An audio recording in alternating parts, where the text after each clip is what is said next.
그럼 시작하겠습니다. 안녕하세요. 안녕하세요.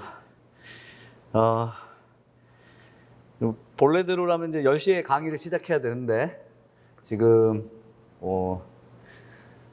어제 저녁에 눈이 와가지고, 저희 가족들하고 같이 또 눈 구경 좀 하고. 일단 오늘 그 여러 가지 사정으로 인해서 지금 2시에 직 라이브를 하고요.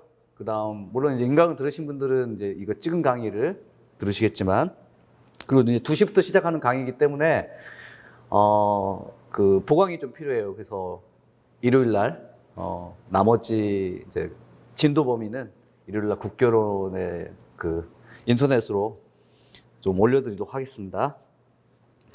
일단은 저 강사 송원영이고요. 지난 이제 2021학년도 임용을 치른 이후에 혹시 지금 임용 시험 올해 작년에 치렀나요? 치렀어요? 치른 이후에 한 대여섯 명하고 통화를 좀 했어요. 시험이 어땠냐? 그리고 이제 그동안 이제 1차 합격자 발표하고 나서 그다음 그 소수의 인원이죠. 소수의 인원하고 또 통화를 했어요. 너가 쓴 답안이 과연 맞게 채점됐는가? 그러니까 그 시험 당일날을 시험을 보고 난 이후에는 내가 답안을 다 썼기 때문에 못 쓰거나 좀 자신 없는 답안을 제외하고는 다 맞은 것 같아. 근데 이제 합격자 발표를 하고 나면 채점이죠. 이게 칼채점이 들어가게 되면 내가 생각한 점수보다도 안 나올 수도 있고 또는 내가 생각한 점수보다도 잘 나올 수도 있고. 그러니까 어떤 답안에서 내가 자신 없게 썼고 자신 있게 썼는데 어떻게 채점되는지는 잘 몰라서 이제 그 부분은 1차 합격한 학생들이 소수의 학생들이긴 하지만 그분들한테 답안 복기를 좀 부탁했어요. 너가 쓴 답안. 그리고 이제 1차 당일날 시험을 치른 학생들의 답안. 이거 이제 두 개를 비교를 해봤어. 별 차이가 없어. 정말 별 차이가 없어. 근데 다만 몇 가지의 차이점 좀 발견이 됐어요. 그래서 그 부분을 중심으로 해서 1시간 동안 OT를 좀 하고 그 다음 이제 그 OT 시간에 올해 이제 1, 2월 기본 이론 강의 국교론 어떻게 그 강의를 들어야 되고 학습을 해야 되고 또 여러분들이 총 1년간 이 임용시험 공부를 어떻게 해야 하는지 그 부분에 대해서 좀 말씀을 드리고자 합니다. 그래서 프린트물이 있어요. 프린트물을 좀 보시고 21학년도 임용을 치른 후 방금 말씀드렸던 대로예요. 이 임용 시험을 치른 당일날의 자신의 답안, 그 다음에 1차 합격자 답안과의 비교를 해서 몇 가지의 이제 세부적인 사항들이 좀 있어서 말씀드리고자 합니다. 이 8개년 기출문제를 통해서 본 임용 공부의 방법인데 일단은 여러분들의 임용 공부는 기출문제가 일단 여러분들 도구나 무기예요. 그래서 기출문제를 중심으로 해서 임용시험 공부의 방법을 학습 진도 계획을 연간 계획을 또 일간 월간 계획을 또 세우셔야 돼요. 그래서 여기 그 임용 공부의 방법을 보면 일단 작년도 그 B형 소설형 문제 SQ3R 문제가 출제가 됐었어요. 그 3번 문제로. 그리고 이 문제는 뭐 제 수업을 들으셨던 분들이라면 SQ3R하고 KWL 방법은 당연히 출제가 된다라고 우리가 예상을 했었죠. 기억이 나시는가 모르겠어요. 그리고 이 SQ3R과 KWL은 처음 있는 그러니까 처음 나온 기출문제가 아니죠. 그 이전 연도에 객관식 문제로 이미 출제된 바가 있어요. 그래서 그 객관식 문제로 출제된 바가 있는 SQ3R과 KWL은 이런 식으로 나올 것이라고 하는 예상을 가지고서 여러분들 공부를 하셨어요. 그리고 과연 그렇게 또 출제가 됐었어요. 그 3쪽 부분에 보시면 이 문제는 KWL과 SQ3R과 같은 독서 교수 학습 모형에서 그다음에 활용되는 개념어로 되어 있다. 이게 중요합니다. 일단 독서라고 하는 영역이 있고요. 그 독서 영역에서 다루어지는 이론적 지식들이 있어요. 그리고 그 이론적 지식들에서 핵심적인 개념들이 있어요. 예를 들자면 SQ3R의 핵심 개념은 뭐냐라고 하면 SQ3R의 절차와 전략. 또 KWL의 핵심적인 개념은 뭐냐라고 하면 또 마찬가지로 절차와 전략. 그런 절차와 전략과 같은 핵심적인 지식들로 되어 있는데 역시나 문제 자체도 KWL 방법이나 또는 SQ3R 방법 측면에서 공통점. 그 다음 또 두 번째 작성 방법, 이쪽이 제일 하단 부분에 나오죠. 이쪽이 제일 하단 부분에 그 두 번째로는 A 부분에서 교사의 지도 내용, 그 다음 디귿에서 학생의 수행해야 할 활동. 일단 이렇게만 알아둡시다. 국교론 시험을 보셨던 분들은 이 문제가 너무 쉬웠다라고 생각했던 이유가 뭘까? 이건 공부를 했기 때문이야. 근데 그 공부를 어떻게 했는가? SQ3R의 절차와 전략을 중심으로 공부를 했었을 거야. 맞죠? 그리고 여기 있는 작성 방법에서도 KWL과 SQ3R의 공통점의 방법 측면, 또 부호 표시 A번 부분에서 교사가 지도해야 할 내용, 이건 단계별, 이 단계에서 지도 내용, 또 이 단계에서 학생이 해야 할 활동들을 묻고 있기 때문에 절차와 전략을 지금 물어보고 있는 문제야. 자, 그렇다면은 3쪽 부분에서 생각해 봅시다. 이 문제는 분명히 출제 근거가 있을 텐데 그 출제 근거가 되는 것은 무엇일까? 일단 출제 근거는 보통 임용 출제자들이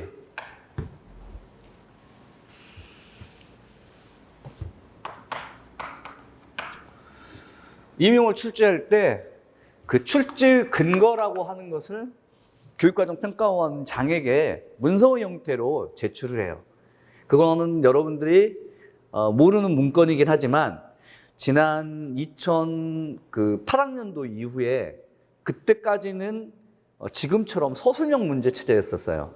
그러다가 2009학년도에 객관식 문제 체제로 바뀌었어요. 그럴 때 전국 사범대 교수님들의 그 모임들인 뭐 국어교육협회라든가 또는 뭐 협의회라든가 이런 학회에서 두 번에 걸쳐서 한 번은 고려대학교에서 한 번은 교원대에서 공청회를 열었어요. 이 공청회는 그분들 출제자들이야.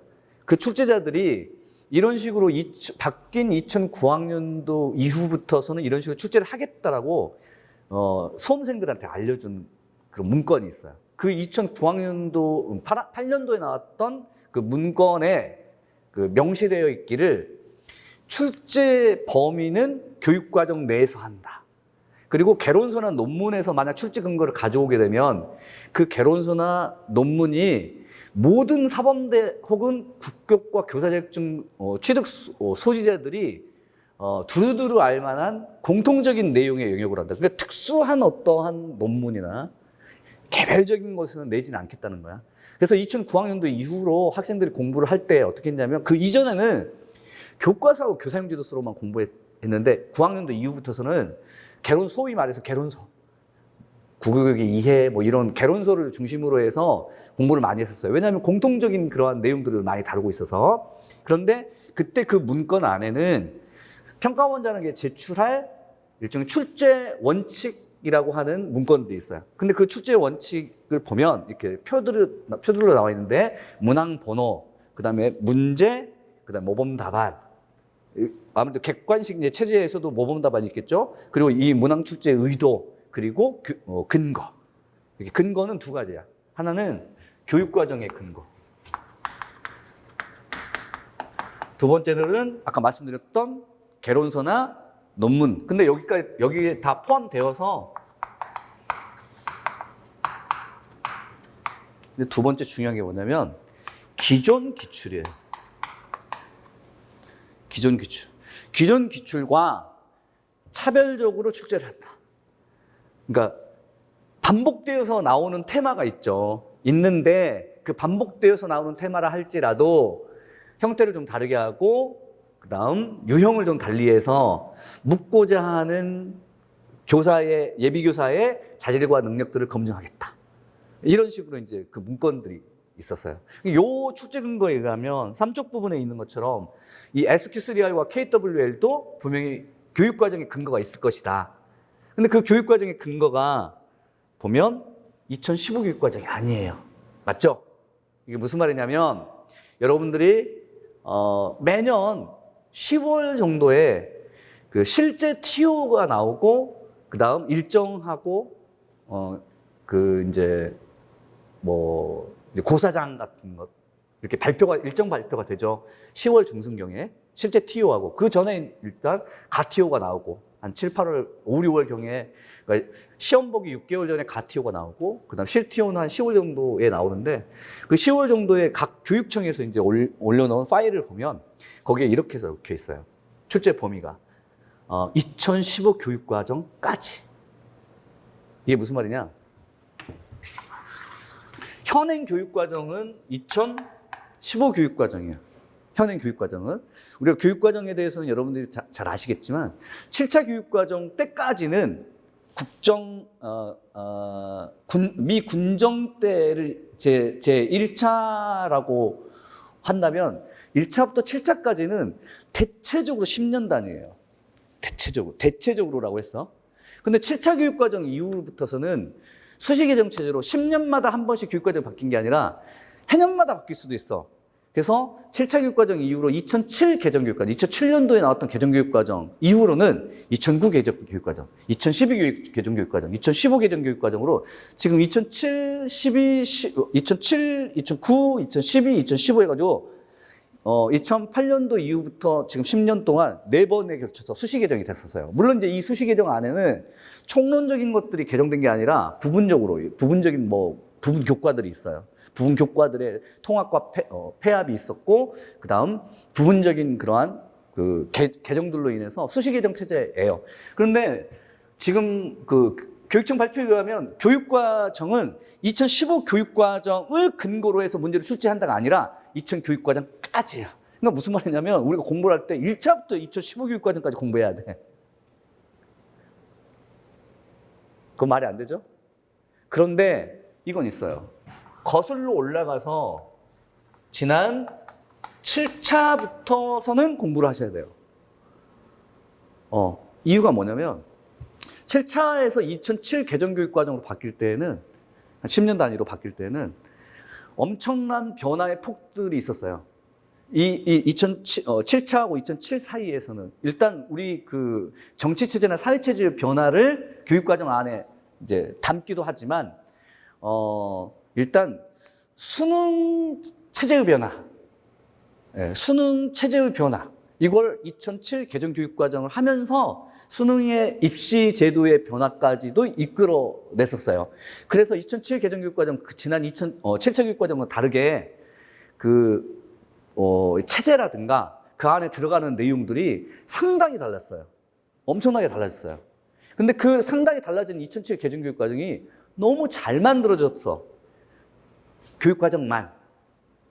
잘 만들어졌고 이걸 학교 현장에서 받아들일 때는 너무 잘 만들어진 교육과정을 따라갈 수가 없었어요. 교육 현장에서.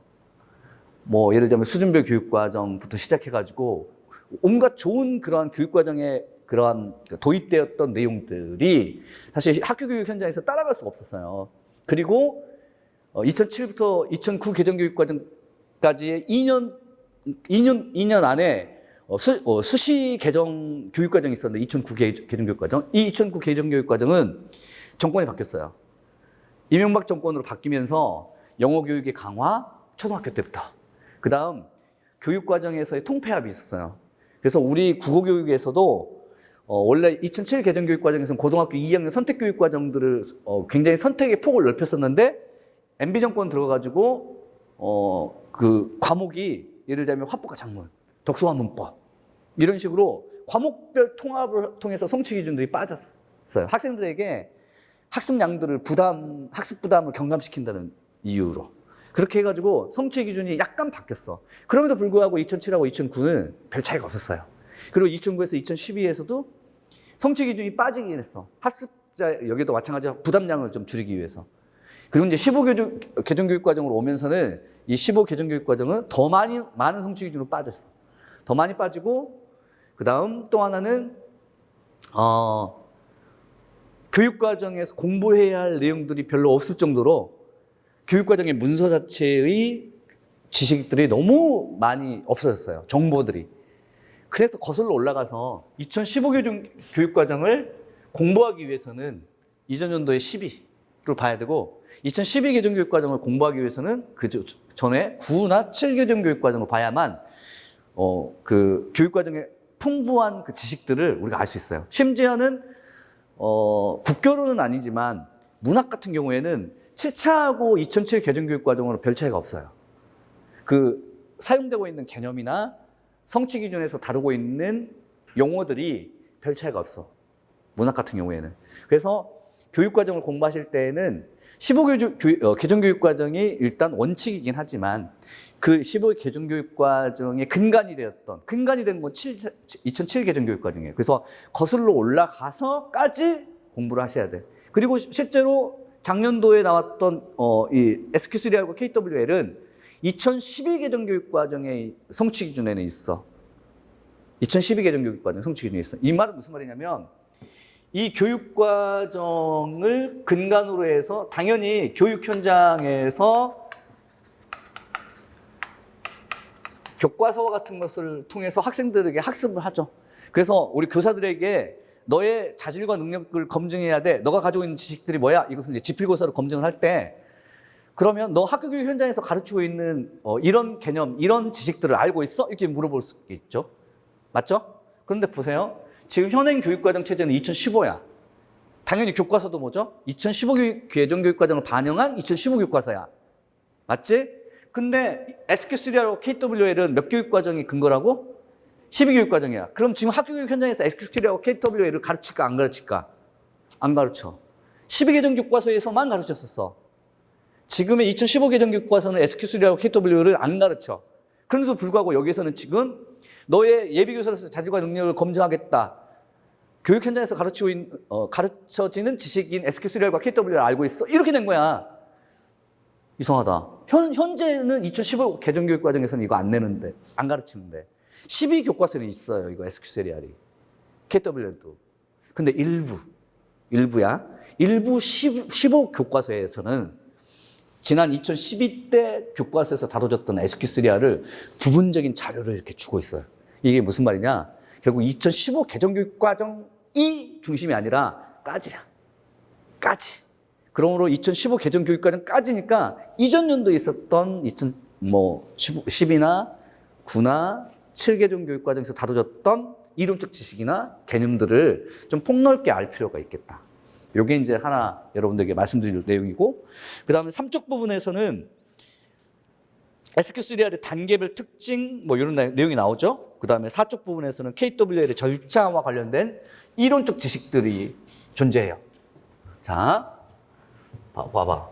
요것들에서는 당연히 출제 근거니까 우리가 공부해야 할 국어교육 하게 되면 공부해야 할 당연히 그 이론적 지식들이 존재한다. SQ3R과 KWL이라고 하는 이론적 지식이 있다. 그 이론적 지식에서는 절차와 전략을 당연히 학습하게 되고, 이 절차와 전략이라고 하는 그 SQ3R과 KWL은 교육과정에서는 어떻게 나오냐면, 거기 보세요 한번. 몇 쪽을 보시냐면 3쪽을 보시면 교육과정에서는 이런 식으로 나와요. 여러 가지 독서 방법을 이해하고, 이런 식으로 나와. 그리고 이 성취 기준에 따라서 이제 성취 기준을 한번 읽어봅시다. 여러 가지 독서 방법을 이해하고 상황에 맞는 독서 방법을 적용해서 글을 읽는다. 이게 성취 기준이야. 그리고 이 성취 기준에 따른 교육과정 해설서의 내용이 이러한 여러 가지 독서 방법으로는 다음과 같은 독서 방법들이 있다. 이렇게 소개만 하고 있어. 음독, 묵독, 그다음 뭐 속독, 지독, 뭐 이런 식으로. 그리고 이제 마지막에 또한 이와 같은 독서 방법 이외에 전문적인 읽기 방법으로는 SQ3R과 주제통합적 읽기가 있다. 이런 식이야. 그런데 여기 안에 세세한 내용, 즉 SQ3R이나 주제통합적 읽기라고 하는 세부적인 내용들은 교육과정에 있을까 없을까? 없어요. 소개만 돼 있어. 이 용어가 소개만 돼 있고 SQ3R의 세부적인 내용들은 소개가 안 돼 있어. 이건 알아서 니네들이 교과서 제작자들이 알아서 해. 근데 이 SQ3R은 어디에 있느냐? 교육과정에 소개만 되어 있지만 이 이론적 지식의 세부적인 내용들은 어디 있을까? 여기에 있어, 여기. 그래서 2009학년도 이후에 객관식 문제를 공부하셨던 학생들은 개론서들을 많이 읽었었어요. 그리고 개론서에는 또 대표적으로 예를 들자면 화법교육론이라고 하는 개론서 있어요. 또 국어교육을 위한 의사소통 이론이라는 개론서에서는 이 교육과정의 내용을 아예 설명하는 개론서야. 그래서 많이 보는 거야. 그러니까 국어교육의 이해나 화법교육론이나 몇 개 있어. 여러분들이 보는 몇 개의 개론서 가운데 한 두세 개의 개론서는 아예 교육과정을 설명을 해놨어. 아주 두껍게. 왜 그런가? 그 2007 개정교육과정을 집필하셨던, 집필이야. 개정교육과정 집필에 참여하셨던 분들이 개론서 썼어. 그래서 교육과정의 개정 내용들을 잘 알고 있어. 특히나 화법교육론 제1판이 있어요. 화법교육론은 지금까지 2판으로 구성되어 있어요. 1판이 2007 개정교육과정을 근간으로 하고 2판이 12 개정교육과정을 근간으로 해. 근데 차이가 별로 없어. 그 내용은 차이가 없어. 1판 화법교육론이랑 2판 화법교육론이랑 차이는 없는데 오히려 내용은 더 풍부한 건 1판으로 나온 거야. 왜냐하면 그건 2007 개정교육과정에 직접 집필에 참여하셨던 분들이 개론서 썼기 때문에 교육과정의 목차 그대로 화법교육론이 목차가 나와. 그래서 개론서를 보면 교육과정에 그냥 소개만 되었던 용어가 소개되었던 그 세부적인 내용들이 SQ3R은 다음과 같은 세부 절차를 가지고 있어요. 이런 내용들이 나와. 또 개론서를 안 나와도 특정한 논문을 보면 또 SQ3R의 절차와 전략을 어떻게 학습해야 할 것인가가 나와. 그럼 여러분들이 공부를 하실 때는 당연히 출제 근거가 여기니까 일단 교육과정도 공부하셔야 돼. 근데 교육과정은 용어만 소개되어 있지 그 세부적인 내용들은 소개되어 있지 않으므로 어디로 가야 돼? 당연히 개론서 가야 돼. 논문을 가야 돼. 오케이? 이렇게 해서 한 3년 정도 공부하시면 이 임용시험에 합격하세요. 근데 실제로 여러분들이 그렇게 공부를 해왔잖아. 언제? 사범대나 국문과 교사 자격증을 취득하기 위해서 1학년 때부터. 그러니까 1학년 때부터 3학년, 4학년 때까지 이렇게 공부하신 거잖아, 지금. 선생님, 저는 그렇게 공부한 적이 없는데요. 분명히 여러분들 학부 교수님들 이렇게 공부 가르쳤어요. 물론, 그건 운이 있어요. 국교론 같은 경우에는, 제가 이제 10년 전에 그 고대 교육대학원에서 석사를 받을 때, 그 당시만 하더라도 국교과의 박사학위가 설치된 해가 88년도야. 1988년도에 박사학위 소지자가 국어교육학 박사가 제1호 박사가 나왔어. 그러니까 그 전까지는 국어교육론 하게 되면 누가 가르쳤냐면 국어국문학 박사 소지자들이 가르치셨어요. 그러니까 국교론에 관련된 화법, 독서, 작문과 관련된 전문적인 그러한 학위 소지자들이 배출되지가 않았어. 근데 88년도 이후로 계속 해년마다 1명, 2명씩 박사학위 소지자들이 나오셨고, 각 학교에 이제 대학에 교수요원들이 필요해서 그 교수요원으로 이제 그분들이 가서 가르치고 있어요. 그런데 그건 운이야. 어떤 대학에서는 정말 국어교육론 박사학위 소지자가 와가지고 가르쳐. 근데 어떤 대학은 여전히 문학 교수님이 작문 가르치고 문법 교수님이 화법을 가르치셔. 물론 그분들이 박사학위 소지를 하지 않으셔가지고 전문적인 지식이 없다라고 하는 건 아니야. 없는 건 아니야. 또 화법과 문법은 또 관련성이 있고 작문과 문학도 분명히 다 관련성이 있어. 그럼에도 불구하고 지금 말하자면 최신 이론, 가령 뭐 인지주의, 또 사회적 구성주의, 대화주의 이와 같은 작문 이론이나 작문 이론이나 독서 이론이나 화법 이론에서 다뤄지고 있는 최신의 학문적인 지식들을 다 가르쳐 주지도 못하고, 또 하나는 교육과정 자체를 무시하시기도 해. 그래서 아마도 운에 맡겨져 있어. 저는 교육과정도 배우고 개론서에서도 해당되는 교육과정의 내용들을 배운 적이 있어요. 저는 그런 적이 없어요. 그냥 한 게 그냥 교과서 분석 정도만 했어요. 원래 교과서 분석을 하기 위해서는 교육과정을 알아야 되거든. 그리고 이 교육과정은 어떤 의도로 출제가 집필이 되는지도 또 알아야 되고. 그런데 그에 대해서는 내가 여러분들의 그 운들이 이제 작용들을 하겠죠. 그럼에도 불구하고 통상적으로는 이렇게 배우셨어요, 여러분들이. 예를 들면 교재연구법 및 지도법에서 교육과정을 있다라고 하는 것을 알았고, 그리고 이제 교과서 학습 활동 같은 것들을 구안하기도 하고 단원 구성을 하기도 하고, 그다음 2학년 학부 때죠. 1학년 때 국어영론을 배우나요? 1학년 때? 그러니까 1학년이나 2학년 때 배우긴 한데 중간고사, 기말고사를 보게 되면 뇌를 놓고 나오잖아, 우리가. 아예 생각도 안 나잖아. 분명히 그 개론서는 있는데, 근데 이 개론서에서 다뤄지고 있는 내용들이 임용에서 다뤄지는 거야. 그러니까 3년, 4년 정도 그 학부 과정에서 충실하게 따라오면 이 임용시험을 합격할 수 있는 시험이야. 이 시험이 지금 어려운 시험이 아니야. 그런데 방금 말씀드렸던 것처럼 그 각급 대학에서 그 교수님들의 어떤 열의와 노력과 열정과 의지, 이런 것들의 차이가 어떤 대학에서는 좀 더 이렇게 그 임용시험다운 그러한 수업을 하려고 하고, 어떤 대학에서는 좀 학문적인 수업을 하려고 하고, 그러다 보니 대체적으로 보자면 국어교육론에 대해서는 들어본 적은 있으나 세부적인 내용들에 대해서는 알지 못한 채 4학년에 돌입하고 그다음 시험을 보고 그다음 공부 다시 해야겠구나 해요. 사실 다시 하는 게 아니야. 이미 1학년 때 4학년 때까지 배워왔던 내용들을 좀 집약시켜야 돼. 그래서 3, 4년 정도만 공부하셔도 합격할 수 있는 시험이라니까. 대학 학부 1학년 때부터 충실하게. 그런데도 불구하고 왜 여기 있는 학원 강사의 송원효를 찾느냐? 이유가 그와 같은 편차들이 존재하고, 또 하나는 그때는 중간고사나 기말고사 공부하려고 내가 공부했었지 임용시험이라고 하는 큰 목표를 위해서 지금 공부한 건 아니었었어요. 그렇죠? 학점 따기 위해서였어. 그래서 학점을 따기 위한 지식들, 그것도 이제 단편적인 지식들이지. 그 단편적인 지식들을 내가 그냥 알고만 있지 시험용 지식은 아니야. 그럼 시험용 지식을 갖추기 위해서는 어떻게 해야 할까? 물론 제 수업을 들어야죠. 그럼 제 수업을 들으면 어느 정도의 기간 내에 이것을 달성할 수 있을까? 욕심내지 마. 무슨 말이냐? 교육과정을 이해하고 개론서와 논문을 보는 것은 3, 4년 동안 해야 할 일이야. 근데 여러분들은 지금 1, 2월 2달간 하려고 하잖아. 3, 4년 동안 해야 할 일을 2달간 하려고 하잖아. 이건 욕심이야. 그래서 이것을 4개월로 나눴어. 일단 2개월은 교육과정만 한다. 그다음 2개월은 개론서와 논문만 한다. 좋죠?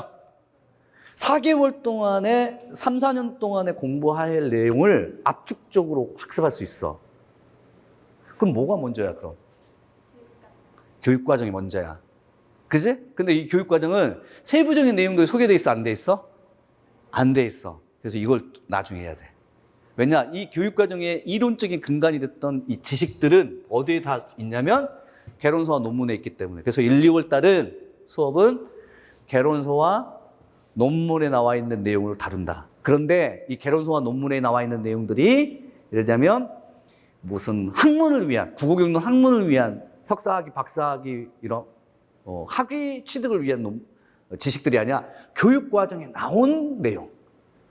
그 교육과정에 나온 내용을 1, 2월 달에 미리 배운다. 그리고 나서 이렇게 배운 이론적 지식을 갖춘 다음에 교육과정을 공부하게 되면 3, 4월 교육과정반을 공부하게 되면 요 개론서에 나와 있는 내용이 결국에 교육과정에 여기에 성취 기준에 있구나. 이렇게 아시게 될 거예요. 그래서 이 두 가지를 우리가 다룬다. 출제 근거가. 그다음 그럼 기존 기출문제는 어떻게 공부할까? 이러신 분이 있어. 지금 이 시기인데 상담을 해보면 기출문제를, 임용 기출문제를 본 적이 있어요? 하면 학부생제 4학년생 같은 경우에는 한 번도 본 적이 없대. 당연한 거야. 그건 당연한 거야. 한 번도 본 적이 없는 건 당연한 거야. 만약에 본 적이 있었다라고 하면 이 학생은 언제부터 임용 공부를 시작했을까? 이 학생이 궁금하다. 이런 거야. 보통 4학년, 지금 3학년이 겨울방학 4학년 초, 아니면 이제 초수생 때를 여러분들 생각해 보시면, 이미 시험을 치르셨던 초수생 때 생각해 보시면, 임용 기출 문제를 본 적이 3학년 빨라도 3학년 여름방학. 빨라도 아니면 겨울방학. 그 정도야. 그런데 임용 기출 문제는 일단 처음을 한번 보면 진짜 이게 무슨 말인지를 몰라요. 처음 이렇게 맞닥뜨리면. 왜냐? 우리가 일단 객관식 수능 체제에 익숙해 있을지 몰라도 이런 그 서술형 문항 체제에서 작성 방법이라고 하는 이런 문항 체제를 서답형이라고 불러요. 보통 서답형. 이런 서답형 문항 체제를 익숙하지 못하고, 이제 또 하나는 내가 야, 이 기출문제 이 답은 SQ3R은 이거야 라고 하면 나 SQ3R에 대해서 알아. 아는데 이거 쓰라고 했는지는 잘 몰라. 이런 거야. 그러니까 내가 이론적인 지식이 있더라도 임용 기출문제를 맞닥뜨리게 되면 그 유형이나 스타일에 익숙하지 않아. 일단 낯설어. 그다음 두 번째로는 이 답이 SQ3R의 요거라고? 나 그거 알고 있는데. 근데 문제는 내가 알고 있는데 왜 이 문제를 그렇게 답을 도출하지 못했지? 이거야. 이게 두 번째 문제야. 그러니까 하나는 서답형의 이 문항 유형에 낯설고, 두 번째로는 내가 알고 있는 이론적인 지식의 답안 도출이 낯설어. 그러니까 학부 때 중간고사나 기말고사는 단순해. 예를 들자면 국어교육의 이해를 가지고서 독서 파트 부분을 내가 출제를 했는데 교수님이야. 또 그때 배웠던 게 SQ3R이야. 그래서 아예 통으로 이렇게 문제를 내. SQ3R의 절차와 특징을 설명하시오. 이런 식은 중간고사, 기말고사야. 그치? 근데 지금 임용 문제는 SQ3R의 절차와 전략을 설명하시오가 아니야. 여기 봐봐. 작성 방법이 설명하시오가 아니야. 맞죠? 예. 네. 그렇다면 결국 첫 번째로는 우리가 기존 기출문제를 보면서는 유형에 익숙해져야 되고, 두 번째로는 내가 알고 있었던 이론적인 지식이라도 결국 조금 이 조건에 맞춰서 이론적인 지식들을 도출을 할 필요가 있다. 다 전부 다 서술하는 건 아니기 때문에 어떤 부분만 강조점을 두고서 서술을 해야 할 것이다 라고 하는 답안 도출의 어떤 방법? 이건 기술이야, 기술, 스킬. 그런 스킬들을 좀 익혀야 할 필요성이 있어요. 요거 유형을 파악하는 것은 문제를 많이 보면 돼. 여러분들이 수능 공부하셨던 때 생각해봐. 고등학교 3학년 때로 3학년 때로 돌아가 보면 고3 때 수능 공부를 어떻게 했었냐? 그냥 EBS 문제 냈다 풀었어. 그 다음에 수능 문제 냈다 풀었어. 기출문제. 풀면서 문제에 익숙한 거야. 그 다음 수능적인 사고방식에 또 문제를 풀면서 사고방식들을 답안을 정답과 오답을 내는 스킬들을 이렇게 연습한 거야. 임용도 마찬가지야.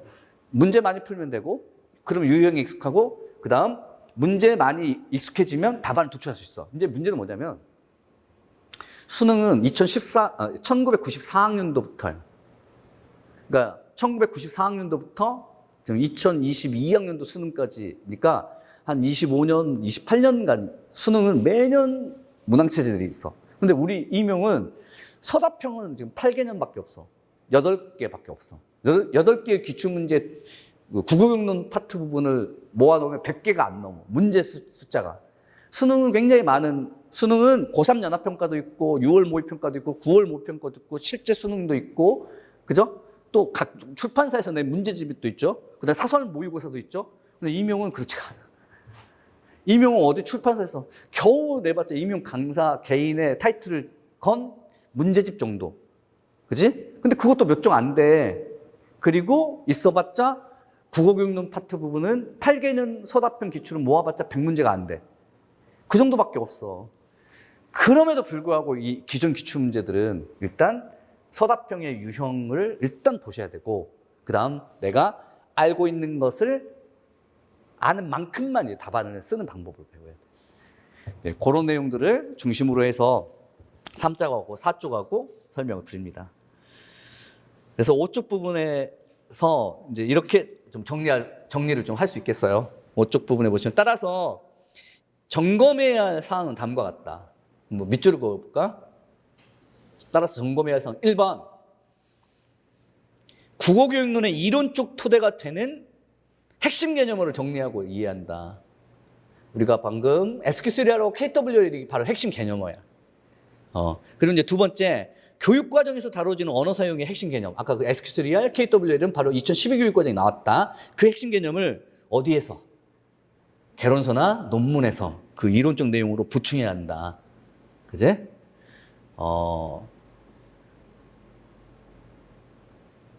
제 수업을 듣고 이런 경우가 있었어요. 이거는 그냥 편하게 말씀드릴게요. 4년 만에 합격하신 분도 있고, 그지?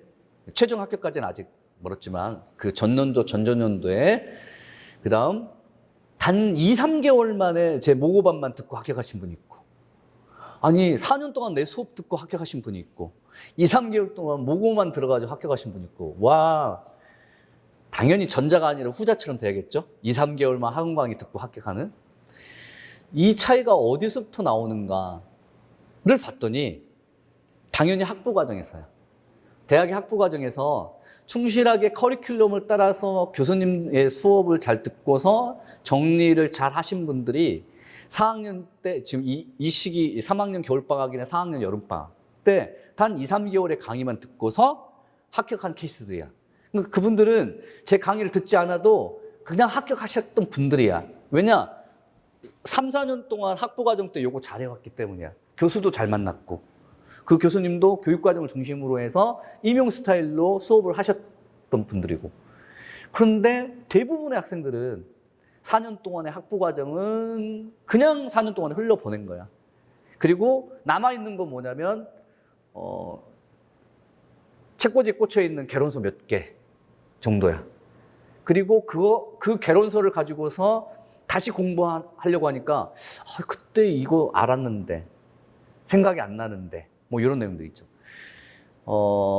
제가 보기엔 이런 말씀을 왜 드리냐면, 개론서를 혼자 보실 수도 있어. 왜? 학부 과정에서 이미 배웠기 때문에. 그리고 그렇게 혼자서 독학으로 공부하신다면, 예를 들면 화법교육론 2정, 독서교육론 2정, 장문교육론 2정 해서 6정, 국어교육의 이해 1종, 국어교사학습 방법 1종 해가지고 8개 정도의 개론서를 제가 추천해 드릴 수 있어. 그럼 1년 동안 이 개론서만 보면은 이론적인 지식을 갖추지 않을까? 맞아. 그렇게 하셔도 돼. 근데 과연 1년 안에 8개의 개론서를 내가 읽고 그 개론서에 있는 지식이 내 머릿속으로 들어온다는 보장은 없어. 읽을 수는 있어. 볼 수는 있어. 오늘부터 1페이지 시작해가지고 600페이지 되는 것을 한 달 동안 볼 수는 있다고. 근데 600페이지의 분량의 내용들이 내 머릿속에 들어올 리는 없어. 이게 무슨 말이냐면, 개론서를 혼자서 읽을 수도 있으나 읽을 수는 있어. 그러나 그 시간만큼 투자 대비의 효과가 있다는 보장은 없어. 그러니까 밑줄은 그어져 있겠지. 밑줄은 그어져 있으나 그 밑줄 그어진 핵심 내용들이 핵심적인 것인지, 아니면 잘 몰라서 밑줄 그은 것인지, 내가 중요하다고 생각해서 밑줄 그은 것인지, 아니면 이게 임용시험에서 즐겨 다뤄지는 주제이기 때문에 밑줄 그은 것인지 몰라. 그리고 내 머릿속에 안 남아. 개론서를 가지고도 혼자 독학할 수도 있다. 8권 정도, 1년 동안. 그렇게 해서 합격하신 분도 분명히 있어. 그런데 너무 많은 시간 투자를 해야 돼. 일단 시간 투자는 많아. 그리고 시간 투자 대비의 효과는 적어. 거기에다가 국교론만 그래. 다른 공부는 어떻게 할 거야? 문학 공부는, 문법 공부는, 교육학 공부는. 그러니까 국교론을 제외한 나머지 과목들의 시간 투자를 하려면 개론서를 혼자 독학으로 공부를 할 수 있으나 시간 투자 대비의 효과는 정말 미미하다. 그래서 제 도움을 받아야 되는 거야. 왜냐?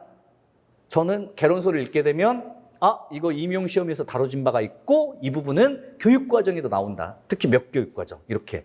그런 내용들을 제가 말씀드려요. 즉 1, 2월 기본이론반에서 제가 설명드리는 내용은 이 내용은 개론서에서 다뤄지는 내용인데 교육과정 12교육과정에 있고 그 다음 임용문제 몇 학년도에도 이미 다뤄진 바가 있어서 올해 출제 가능성이 있으므로 꼭 기억해놔라. 이런 식으로 공부를 할 거야. 그지? 그렇게 개론서를 공부하면 돼. 그래서 그런 식으로 개론서의 내용들을 따라서 여러분들이 혼자서 공부하지 마시고 개론서의 내용을 어차피 제가 1, 2월 기본이론반에서 다루고 있기 때문에 개론서를 볼 필요는 없다는 거야. 어차피 개론서의 내용들을 1, 2월 기본이론반에 가지고 와서 제가 언급을 해드린다. 그 다음 이제 5쪽부터서는 뭐 개념의 내면화 뭐 그런 내용들이긴 한데 이거는 6쪽 부분에 넘겨보시면 뭐 작년도 시험을 이제 치르셨던 분들 공감책 듣기 문제가 나왔다는 거 아시죠? 이게 공감책 듣기 문제예요.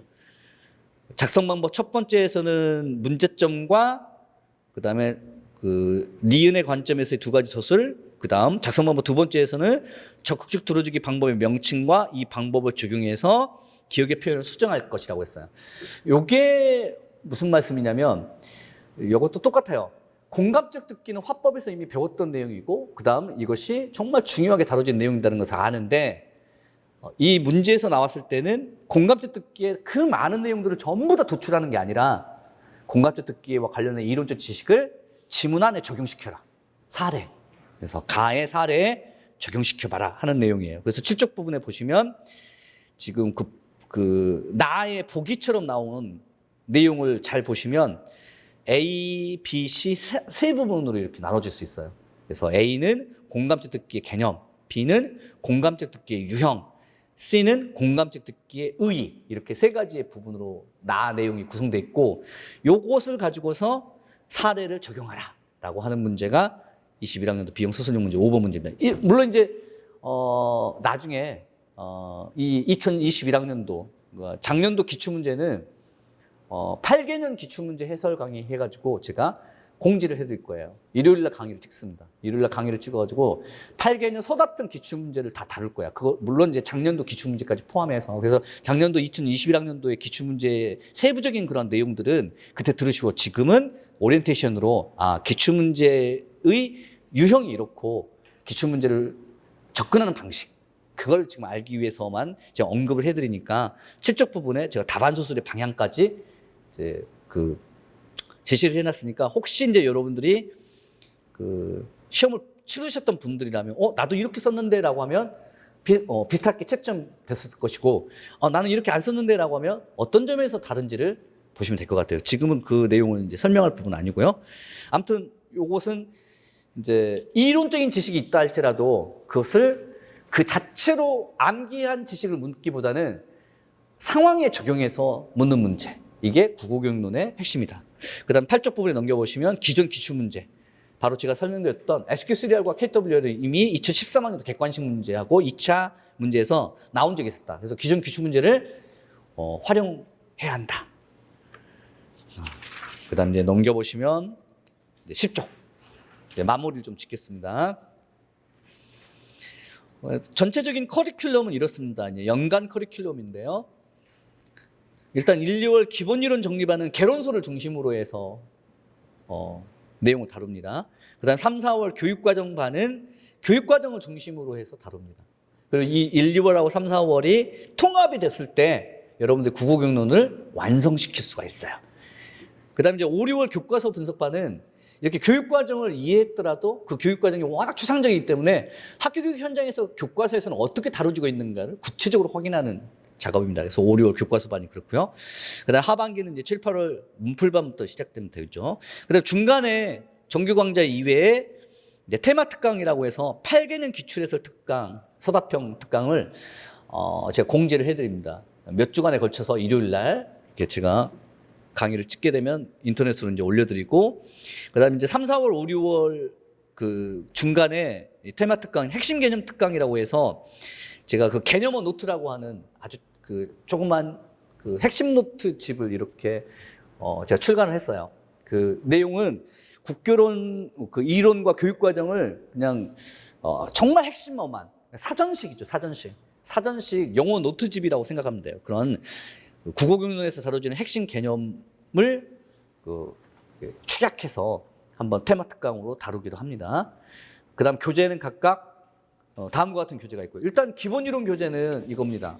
그리고 송원영 국어교육론 약간 이제 좀 두꺼워졌어요. 작년 판과 다르게. 왜냐하면 작년도에 그 판과는 좀 다르게 그 몇 개 그 국어교육론과 관련된 최근 출간된 국어교육론 내용들을 좀 여기다 통합시키기 위해서 2021년 판은 작년 판과는 좀 다르게 약간 두꺼워졌어요. 약간. 그 안에 있는 세부적인 내용도 약간 달라졌고요. 그 다음 기출교재. 국어교육론 기출교재.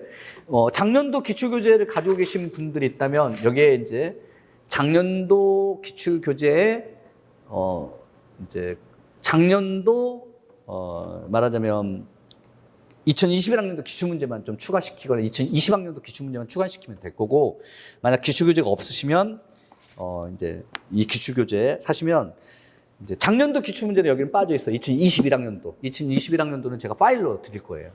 그래서 여기는 2020학년도까지 이 기출문제 다 있고요. 그래서 이 두 권의 교재를 본 수업 시간에 계속 같이 이제 보는 겁니다.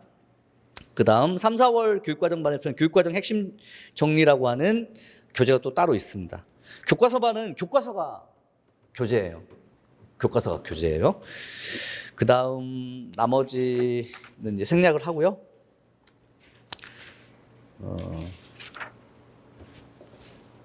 그 다음 12쪽에 넘겨보시면 이제 1, 2월 그 이론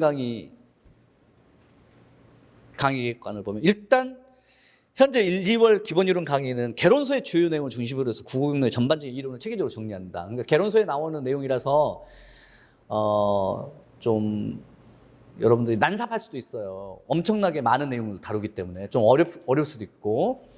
근데 두 번째로는 그 개론서들이 화법교육론, 독서교육론, 작문교육론의 근간이 되는 핵심 개념들이 다루고 있어서 그 핵심 개념들을 확실하게 정립한다.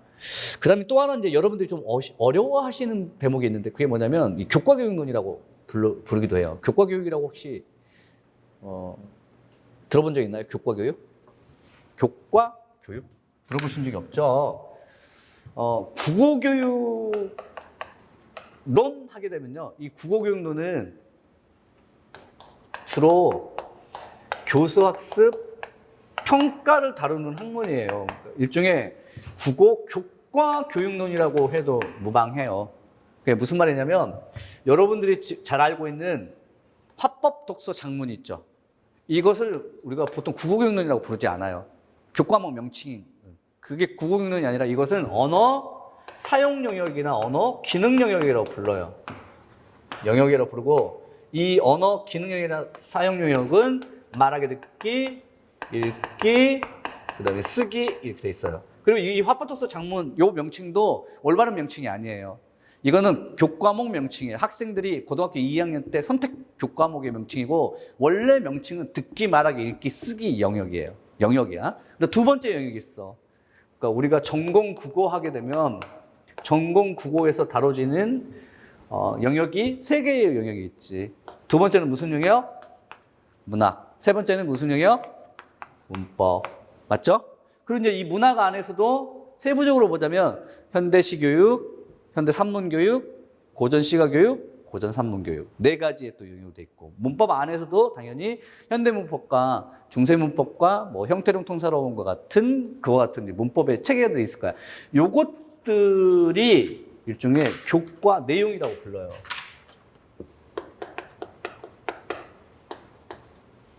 그러니까 여러분들이 국어교사 자격증을 취득하거나 소지하기 위해서는 이 교과 내용들에 대한 학점들을 취득해야 돼. 그치? 그리고, 요 교과 내용과는 다르게 교수학습 및 평가 부분을 다루는 내용도 있어요. 이걸 교과 교육이라고 불러요. 그리고 이 교과 교육과 교과 내용을 통합해서 국어교육론을 이루고 있어요.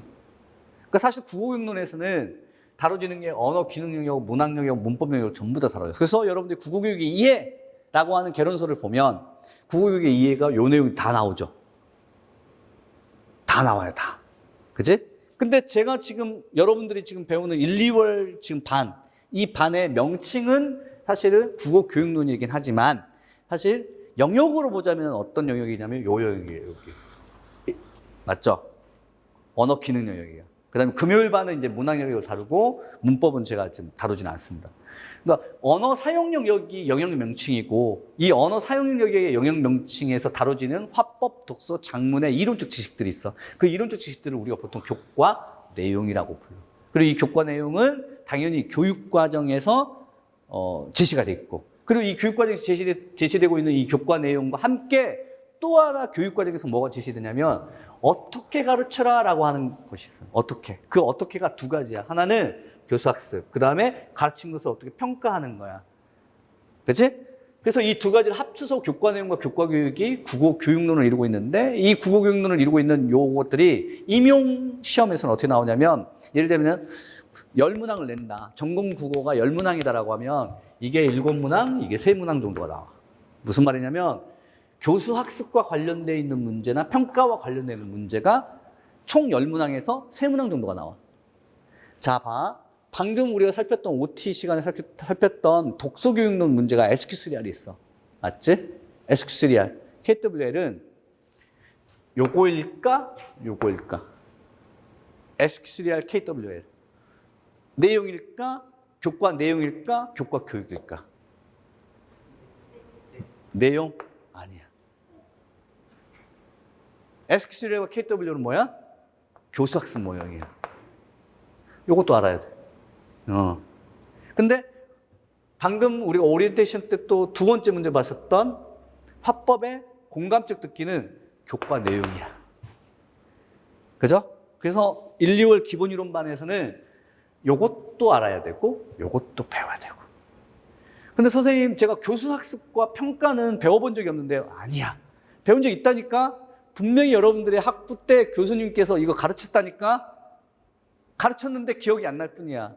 그리고 만약에 가르치지 않았다면은 교육학에서 얼추 이 교수학습이라든가 평가와 관련된 내용들은 배우게 돼 있어. 원래 교육학에서 다루는 이 교수학습 부분하고 평가 부분이 국어과와 관련된 교수학습 및 평가야. 그러니까 교육학에서는 교수학습 및 평가를 어떤 특정한 과와 관련되지 않고서 통칭해서 가르치지만 국어과 안에서 필요한 국어과 교수학습, 국어과 평가, 이건 교과 교육이라고 하는 명칭으로 따로 학부 과정에서 있어요. 그게 이제 교재연구 및 지도법이라고 하는 교과목 명칭을 가지고 학점 딸 때 이 교수학습 및 평가 부분을 원래 배웠었어야 돼. 이 교수학습이 일종의 교과서 단원 구성하고 연관이 있어요. 교과서 단원 구성이 특정한 교수학습의 모형에 따라서 활동들을 구안하고 그 교과서의 학습 활동들의 제일 마지막 부분은 당연히 평가가 있어. 그래서 뭐 예를 들자면 객관식 평가를 할 수도 있고 수행 평가를 낼 수도 있고 서답형 평가를 할 수도 있는 거야. 이 이론들을 교육학 이론들인데 이걸 국어과에 맞춰서 또 다루게 돼요. 보통 이렇게 7대 3의 비율로 나오고 이 교과 교육 부분은 이거 지필고사죠, 지필고사. 1차 지필고사는 이렇게 7대 3의 비율로 나오는데 2차 수업시험 및 면접이 있죠. 2차 수업시험 면접은 요거예요, 요거. 요거야. 요것을 100%로 보는 거야. 수업시험. 1차 합격자를 대상으로 해서 1.5배에서 선발해서 1차 합격자를 대상으로 해서 성취 기준만 제시해.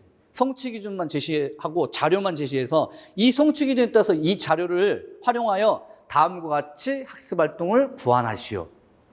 15분 동안 학습활동을 구안한 상태에서 수업시연 하시오. 그리고 수업시연 때에는 교수 학습활동뿐만 아니라 평가 문항까지 제시하시오. 이게 수업시연 문제야. 이게 수업시연 때야. 2차 수업시연 때는 이게 100%예요. 이게. 물론 이 100%라고 부르기는 좀 힘든 게 어차피 교수학습에서 다뤄줘야 할 내용들이 여기에 있어. 예를 들면 공감적 듣기를 지필고사로 낼 때와 공감적 듣기를 수업시연으로 낼 때는 내용들이 다르겠지. 그치? 맞죠? 공감적 듣기를 지필고사로 문제를 출제할 때하고 2차 수업시험 문제로 출제할 때는 내용들이 달라질 수 있어. 하지만 적어도 두 가지의 공통점은 모두 다 교과 교육이라 할지라도 공감적 듣기라고 하는 교수학습의 내용들을 담게 돼 있어. 그럼에도 불구하고 여러분들은 일단 지필고사 내에서는 교수학습 및 평가까지도 다뤄줘야 돼. 그래서 이 교수학습 및 평가는 이런 식이야. 화법 교수학습 및 평가, 독서 교수학습 및 평가, 장문 교수학습 및 평가가 제일 뒷부분에 항상 독서교육론, 화법교육론, 장문교육론 뒷부분에 붙어 있어. 여기까지 제가 다뤄줍니다. 그래서 교과 교육론이 근간이 되는 교수학습 및 평가 이론까지 국어교육론에서 정리를 하고요. 그다음에 강의 시간은 시간 및 교재는 그 국어교육론은 목요일 날, 그다음에 개정된 그 교재로 하고요. 그다음 13쪽에 보시면 최근 8개년 기출해설 특강은 1, 2월 이내에 되도록이면 하겠지만 1, 2월 이내에 끝나지 않으면 3월 달까지 갈 수도 있습니다. 왜냐하면 서답형 8개년 기출을 작년도 2021학년도까지 전부 다 포함을 해서 하기 때문에. 그래서 1, 2월 안에 할 수도 있고 또 3월까지 갈 수도 있어요. 그리고 이제 교재는 일단 기본적으로 901 기출해서 교재인데 2021학년도 기출해서는 프린트물로 제공합니다. 작년도에 여러분이 봤었던 기출은 프린트물로 제공하고요. 그리고 요 특강 일정은 추후에 공지를 해드리도록 하겠습니다. 자, 여기까지가 이제 OT고, 이제 현장 강의가 이루어지게 되면 현장 강의 그 직강생들을 대상으로 해서 제가 상담을 좀 해요. 상담 좀 필요하면 상담을 하는데, 지금 상담이 지금 현장 강의가 제대로 이루어지지 않기 때문에 일단은 혹시 이제 상담을 요청하시는 분들은 제 핸드폰 전화번호고요. 그 다음 제 메일 LACAN이에요. LACAN 182 네이버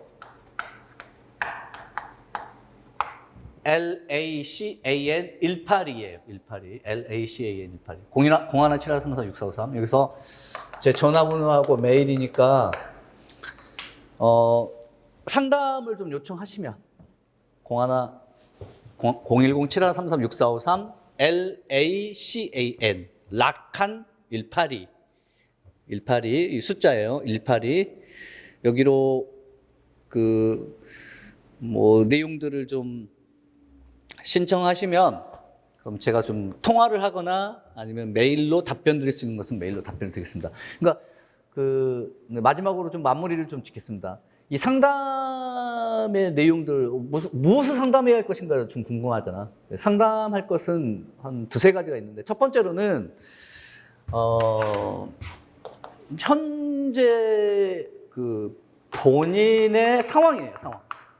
본인이 어떤 상황에 처해 있는가 하는 것이 일단 저한테 정보를 줘야 할 부분이에요. 무슨 말이냐면, 지금 학부생이다, 4학년.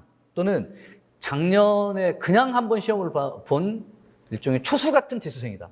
초수 같은 재수, 그러니까 재수라도 두 번째 시험이라 할지라도 초수야, 사실은. 왜냐하면 작년에 시험 공부를 그렇게 제대로 하지 못했으니까. 그냥 초수.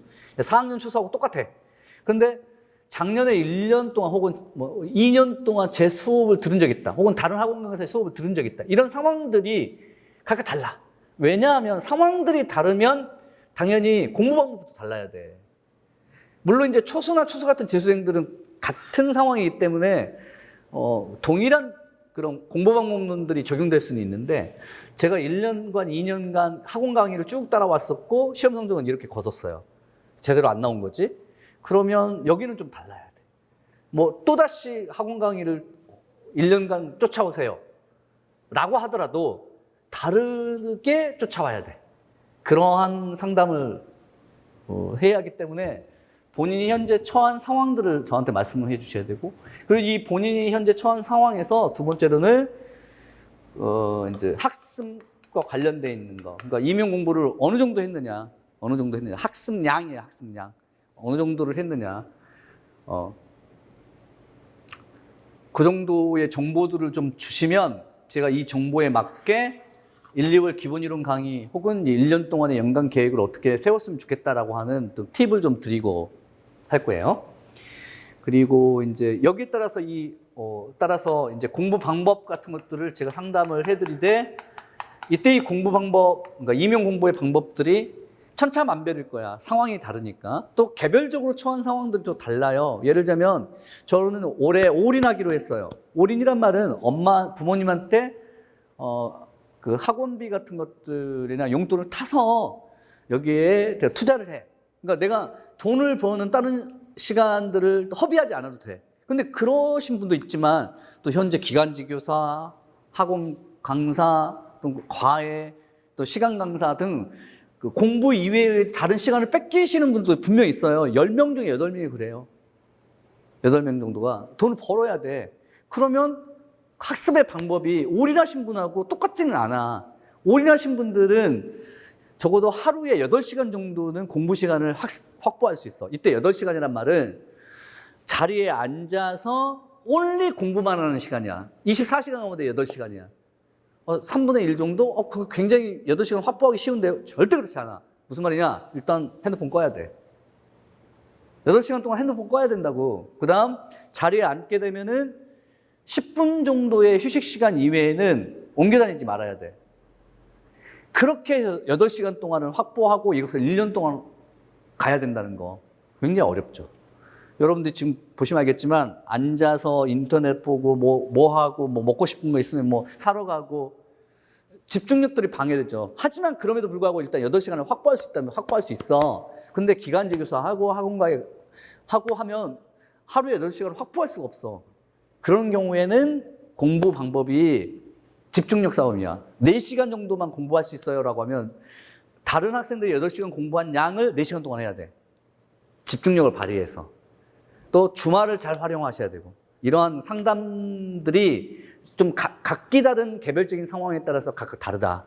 네, 그런 점에 비추어서 현재 본인의 상황과 그다음에 현재까지의 학습량들을 저한테 알려주시면 그에 따라서 제가 적절한 공부 방법론을 좀 말씀을 좀 드리도록 하겠습니다. 그러니까 오리엔테이션 때는 누구나가 다 알아야 할 공부 방법론이었고, 그 다음 여기 상담에서는 개별적인 그런 부분에서의 내용들을 상담을 해드리고 할 테니까 여러분들이 직접 통화하는 게 굉장히 부담스러워 하더라고요, 보니까. 저는 좋은데. 그래서 메일이나 아니면 핸드폰으로 알려주시기 바랍니다. 자, 이상 오리엔테이션 마치고, 그 다음 쉬고 나서, 그 다음 수업을 진행하도록 하겠습니다.